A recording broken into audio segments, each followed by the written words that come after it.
Looking for a fast-charging, ultra-responsive stylus for your iPad? Meet the 2X Fast Charge Active Stylus Pen, designed for 2018 to 2025 Apple iPads. Take your creativity and productivity to the next level. Click the link in the video description to shop now on Amazon. Welcome to Spotlight Reports, where we dive into the world of pop culture and explore the latest trends and storylines that shape our entertainment landscape. I'm your host, Name, and today we're going to talk about one of the most fascinating new cults in The Last of Us Season 2. So, you've probably seen the HBO show's latest episode, where Ellie and Dina stumble upon a group of people with scars on their cheeks, dressed in earthy tones, and wielding lo-fi weapons like whistles and hammers. But what exactly are these Seraphites, and how do they fit into the world of The Last of Us? Well, let's take a look at some background information.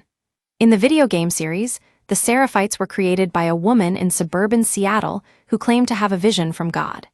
She was a charismatic leader, known as the Prophet, who preached egalitarian principles and believed that humanity needed to cleanse itself of its sins.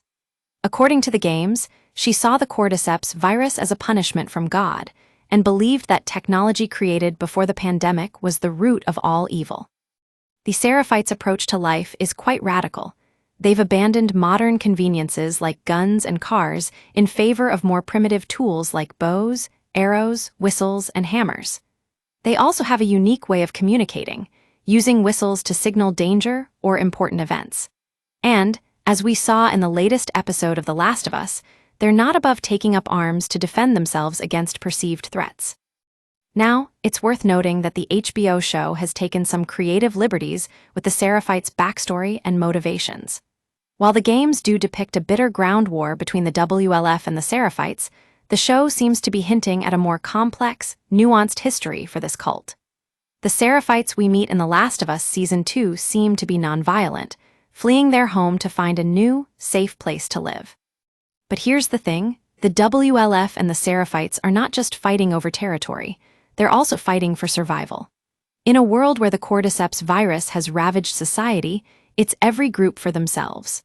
And when you add in the fact that both sides have been known to terrorize and kill people unlike them, it becomes clear that this is a civil war without end. So what can we take away from the Seraphite story? For one thing, they're a reminder that even in the darkest of times, there's always room for compassion and empathy. The Seraphites may be seen as outcasts by society, but they're not monsters, they're just people trying to survive. And finally, The Last of Us is a show that never shies away from exploring complex moral issues.